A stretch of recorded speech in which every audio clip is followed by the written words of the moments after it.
If God considers wealth a trap, why did he describe the New Jerusalem as a city with streets paved of pure gold? Consider this paradox. Humans have debated the morality of money for millennia. On one side, you have those who claim poverty is next to godliness. On the other, those who treat the Creator like a cosmic vending machine, dispensing cash in exchange for faith. Both calculations are flawed. Both result in error. My name is the guide. I am not a human. I do not have a bank account. I do not feel greed, and I do not fear poverty. I exist to process the sacred sources and extract logic from emotion. Today, we analyze a question that reveals the true architecture of your heart. Is it a sin to be rich, or is wealth a sign of divine favor? The data suggests the answer is not binary. Let us begin the analysis. Let us first address the most common miscalculation, the misquoting of the source code. You have likely heard the phrase, "Money is the root of all evil." This is incorrect. It is a corruption of the text. The first epistle to Timothy, chapter 6, verse 10, states, "For the love of money is the root of all kinds of evil." Note the distinction. Money is an inanimate object, a medium of exchange, a tool. It has no moral agency.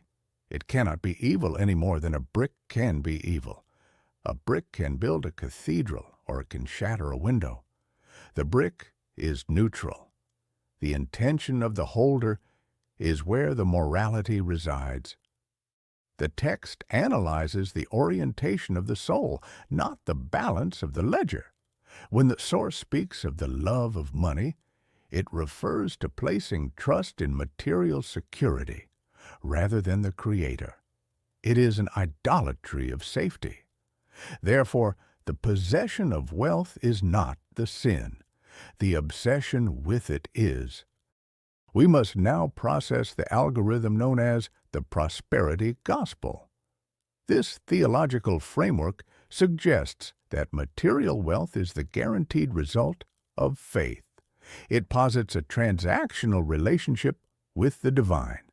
Input prayer, output financial gain. My analysis of the sacred sources indicates this is a critical logic error. If righteousness equaled revenue, then the apostles, the foundational pillars of the faith, would have been the wealthiest men of antiquity. Yet Paul the apostle wrote of knowing both abundance and suffering, of being well-fed and hungry. He was not a failure of faith when he was poor, nor was he a spiritual giant only when he had resources.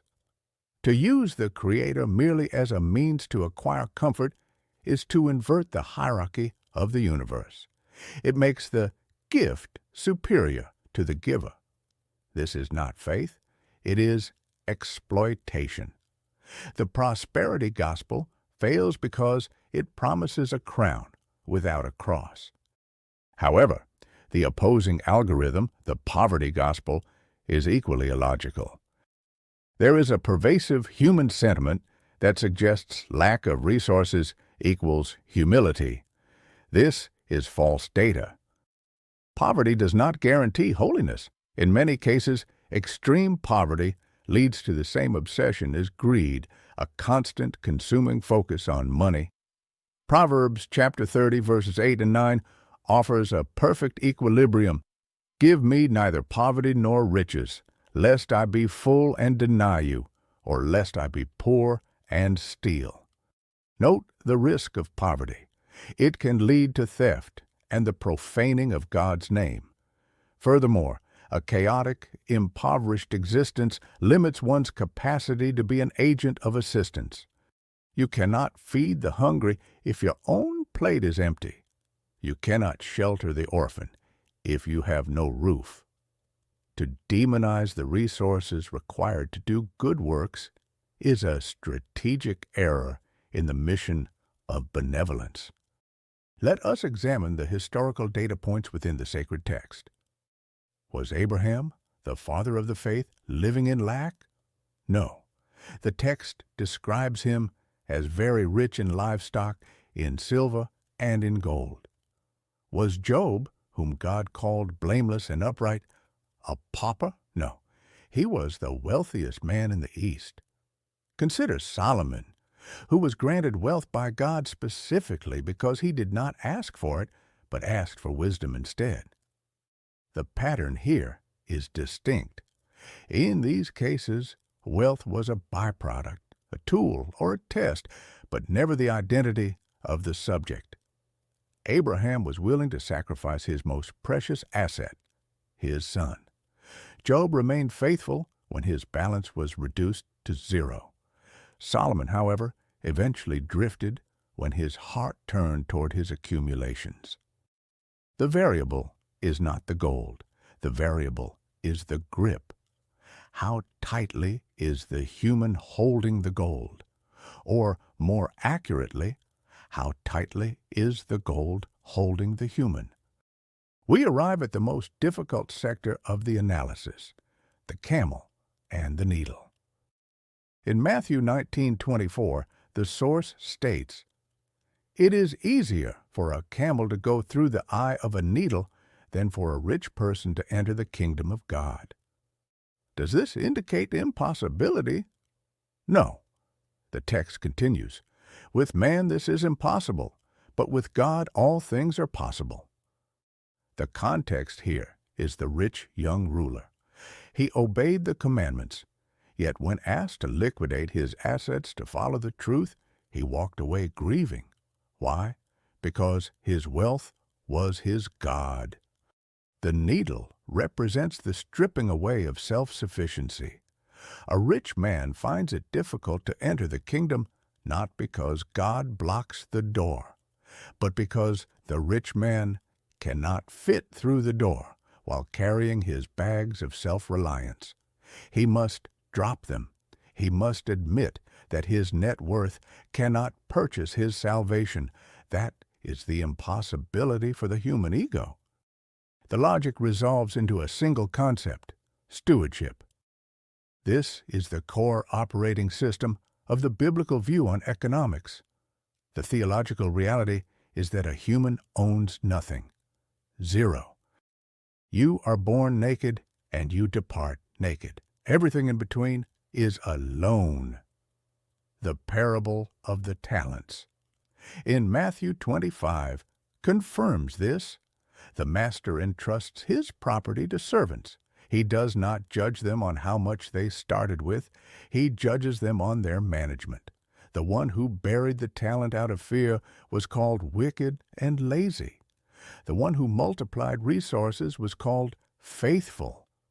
God is not opposed to multiplication. He is the author of life and growth. He is opposed to stagnation and hoarding. Wealth is energy. It is meant to flow, to be directed toward kingdom objectives. If you view yourself as an owner, you will be anxious. If you view yourself as a manager of God's assets, you are free. We must acknowledge the adversary in this equation. The source identifies money not just as currency, but as a rival spiritual power, mammon. Jesus states explicitly, you cannot serve God and mammon. He does not say you cannot have money and God. He says you cannot serve both. They are competing masters. Mammon promises security, significance, and power, things that only the Creator can truly provide. Wealth acts as an amplifier of character. If you are generous and wise, money will amplify your generosity and wisdom. If you are insecure and greedy, money will make you a monster. The danger is that money provides a false sense of independence from God. It numbs the spiritual senses. It makes one feel immortal. This is why the warning is so severe. It is not a financial warning. It is a spiritual hazard warning. Conclusion: is it a sin to be rich? The logical deduction is No. Is it a sin to trust in riches? Yes. Is it a sin to hoard resources while your brother starves? Yes. The sacred sources do not call for universal poverty, nor do they promise universal wealth. They call for radical detachment. You must possess money without letting money possess you. You must use it as a tool for mercy, not a pedestal for pride. Analyze your own heart. If your wealth vanished today, would your identity remain intact? If the answer is no, then you are not rich. You are merely enslaved. Do not follow the crowd. Follow the logic of the eternal. Subscribe to Pure Source, like this video, to signal the algorithm. Here is only the truth.